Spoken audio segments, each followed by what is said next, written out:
Hi, my name is Amit Kushwaha and today we'll talk about SQL components. SQL component की बात करने से पहले हम यूजर हायरार्की समझेंगे डेटाबेस के लिए। अगर हम यूजर हायरार्की की बात करें तो सबसे ऊपर आते हैं डेटाबेस एडमिनिस्ट्रेटर, फिर डेटाबेस प्रोग्रामर्स और एंड यूजर। इनके लेवल के अलग अलग हिसाब से उन्हें अलग अलग रोल दिए जाते हैं और उनके पास अलग अलग रिस्पॉन्सिबिलिटी होती हैं। तो डेटाबेस मैनेजमेंट सिस्टम में जो सबसे ज्यादा पावरफुल और सबसे बड़ी पोस्ट होती है वो होती है डेटाबेस एडमिनिस्ट्रेटर की। ये की जिम्मेदारी होती है डेटाबेस को मैनेज करना, मेंटेन करना और उसे और ज्यादा सिक्योरिटी प्रोवाइड करना। डेटाबेस एडमिनिस्ट्रेटर किसी भी एंड यूजर के लिए अकाउंट क्रिएट कर सकता है और उसे पूरा कंट्रोल कर सकता है और उसे कितनी परमिशन दी जाएगी वो भी डीबीए ही देखता है। और बैकअप और रिकवरी की भी जिम्मेदारी डेटाबेस एडमिनिस्ट्रेटर की होती है। और डेटाबेस में कौन से अपग्रेड होंगे और कौन से सॉफ्टवेयर इंस्टॉल होंगे वो भी जिम्मेदारी डेटाबेस एडमिनिस्ट्रेटर की होती है। दूसरे टाइप के यूजर होते हैं एप्लीकेशन प्रोग्रामर्स या फिर आप डेवलपर भी बोल सकते हो, जो डेटाबेस के लिए पूरा प्रोग्राम लिखते हैं और डेटाबेस अंदर से कैसे प्राइमरी की होंगी और कैसे टेबल्स अरेंज होंगे ये सब डिसाइड करते हैं। एप्लीकेशन प्रोग्रामर्स देखते हैं कि जो एप्लीकेशन है, जो डेटाबेस है, उसका फ्रंट एंड और बैक एंड कैसे डिजाइन होगा और कैसे परफॉर्मेंस करेगा। थर्ड टाइप के यूजर होते हैं वो होते हैं एंड यूजर। कोई भी डेटाबेस रेडी हो रहा है तो वो एंड यूजर के लिए हो रहा है। एंड यूजर कभी भी डायरेक्टली डेटाबेस के साथ इंटरेक्ट नहीं करता, वो इंटरेक्ट करता है थ्रू फ्रंट एंड। यूजर भी बहुत तरह के टाइप होते हैं, जैसे कि कैजुअल यूजर हो गया, नेटिव यूजर हो गया, सोफिस्टिकेट यूजर हो गया, स्टैंड अलोन यूजर हो गया। जो फोर्थ टाइप है वो है डेटाबेस सिस्टम एनालिस्ट या डिजाइनर।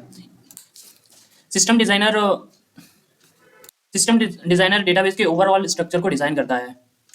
सिस्टम डिजाइनर ही है वो जो डेटा मॉडल, रिलेशनशिप और इंटीग्रिटी कंस्ट्रेंट को देखता है। डेटाबेस डिजाइनर की बात करें तो वो एक ऐसा आदमी है जो लॉजिकल और फिजिकल स्ट्रक्चर को देखता है। अगर हम एसक्यूएल की बात करें तो एक वो हाई लेवल लैंग्वेज है जो हमें डेटा को इंसर्ट, अपडेट, डिलीट या मैनिपुलेट करने में हेल्प करती है डेटाबेस के साथ। एसक्यूएल को हमने 5 सब लैंग्वेजेस में डिवाइड करके रखा है। पहला होता है डेटा डेफिनेशन लैंग्वेज। डीडीएल से हम डेटाबेस में टेबल क्रिएट करते हैं, व्यू क्रिएट करते हैं, या फिर हमें जो हमारा टेबल है उसकी डेफिनेशन बदलनी हो वो बदल सकते हैं, या फिर पूरा टेबल ही डिलीट करना है तो हम वो भी कर सकते हैं। यहाँ पर कॉमनली कमांड देखी जाए तो क्रिएट कमांड से टेबल क्रिएट होता है, अल्टर कमांड से जो हमारा टेबल का स्ट्रक्चर है वो चेंज कर सकते हैं। ड्रॉप टेबल को देखें तो वो टेबल या ऑब्जेक्ट को डिलीट करने के लिए यूज होता है। ट्रंकेट की बात करें तो वो पूरे रिकॉर्ड डिलीट कर देगा हमारे टेबल से। अगर हम डेटा मैनिपुलेशन लैंग्वेज की बात करें तो ये यूज होता है हमारे डेटाबेस के टेबल्स हैं उन्हें मैनिपुलेट करने में, मैनेज करने में, इंसर्ट, अपडेट या डिलीट करने में जो डेटा है टेबल्स के अंदर वो। डेटा मैनिपुलेशन लैंग्वेज में मोस्ट कॉमन कमांड है इंसर्ट, अपडेट, डिलीट और या मर्ज। इंसर्ट कमांड का यूज होता है रिकॉर्ड को ऐड करने में। अपडेट का यूज होता है जो एग्जिस्टिंग रिकॉर्ड है उसे अपडेट करने के लिए। डिलीट जो रिकॉर्ड को डिलीट करता है। मर्ज कमांड का यूज होता है इंसर्ट या अपडेट करने के लिए इन वन स्टेटमेंट। अगर हम डेटा क्वेरी लैंग्वेज की बात करें तो ये हेल्प करता है हमें जो हमारे टेबल का डेटा है वो इंसर्ट करने के लिए, फैच करने के लिए और डिस्प्ले करवाने के लिए। इसमें जो मेन कमांड है वो एक है सिलेक्ट स्टेटमेंट। इससे हम हमारे जो टेबल का डेटा है वो रिट्राइव कर सकते हैं। तो अगर उसके सिंटैक्स की बात करें तो वो कुछ ऐसा होगा, select star from table name. यहाँ पर टेबल नेम स्टूडेंट है तो यहाँ पर स्टूडेंट लिखा है। अगर हम डेटा कंट्रोल लैंग्वेज की बात करें तो इसका यूज होता है हमारे जो डेटाबेस है उसका कंट्रोल किसी को या परमिशन देने के लिए, कितना एक्सेस देना है, उन्हें कितनी परमिशन देनी है डेटाबेस में, और टेबल क्रिएट करने के लिए या फिर डिलीट करने के लिए या कुछ भी मैनिपुलेट करने के लिए।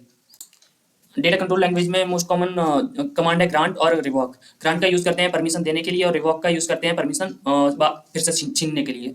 अगर किसी को ग्रांट देनी है तो ऐसे लिखेंगे, grant select on student to user. User यहाँ पर वो होगा जो जिसे हमें ग्रांट देनी है। अगर हम ट्रांजेक्शन कंट्रोल लैंग्वेज की बात करें तो ये यूज होता है ट्रांजेक्शन को मैनेज करने के लिए। यहाँ ट्रांजेक्शन का मतलब है ग्रुप ऑफ एसक्यूएल स्टेटमेंट या block of SQL code. Transaction control language में जो मोस्ट कॉमन कमांड यूज होते हैं वो होती हैं कमिट, रोलबैक और सेव पॉइंट। कमिट का यूज करते हैं हम जो हमने चेंजेस किए हैं वो परमानेंट सेव करने के लिए। रोलबैक यूज होता है जो हमने पिछली बार कमिट किया था जो काम उसे अंडू करने के लिए।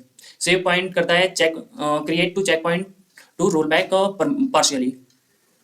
डेटाबेस में कुछ कीवर्ड्स यूज होते हैं उन्हें आज हम देख रहे हैं। मेटा डेटा की बात करें तो metadata is a data about data, include detail is such a table name, column name, data type and authorized user and access privileged.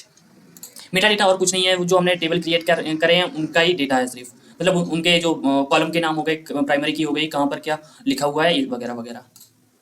अगर फील्ड की बात करें तो ये और कुछ नहीं है, जो हमने हमारी कॉलम को नाम दे रखा है, जैसे कि कस्टमर आईडी हो गया, नेम हो गया, या सोसाइटी, सिटी, ये वगैरह वगैरह, ये इसे ही कहते हैं फील्ड। डेटा डिक्शनरी की बात करें तो जो फाइल या रिपोजिटरी जो मेटा डेटा को स्टोर करके रखती है उसी को डेटा डिक्शनरी कहते हैं। डेटा वेयरहाउस की बात करें तो data warehouse is a repository of information used to. Application of database management system की बात करें तो एयरलाइन या रेलवे हो गया, जहां पर लोग रिजर्वेशन करवाते हैं, शेड्यूल इन्फॉर्मेशन देखते हैं।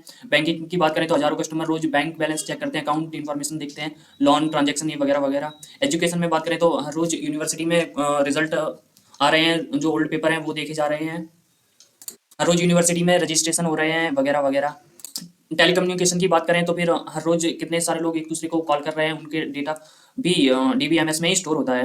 क्रेडिट कार्ड ट्रांजैक्शन भी डीबीएमएस में ही स्टोर होते हैं। ई कॉमर्स में देखें तो अमेजोन के पास कितने सारे कस्टमर्स हैं, उनकी इन्फॉर्मेशन स्टोर करने की होती है। हेल्थ केयर की बात करें तो हजारों हॉस्पिटल्स हो गए, उन्हें भी अपना डेटा डीबीएमएस में ही स्टोर करते हैं। डिजिटल लाइब्रेरीज की देखो तो पीडीएफ्स हैं, तो उन्हें भी डीबीएमएस के थ्रू आसानी से मैनेज किया जा सकता है। फाइनेंस की बात करें तो बैंकिंग की बात हो गई,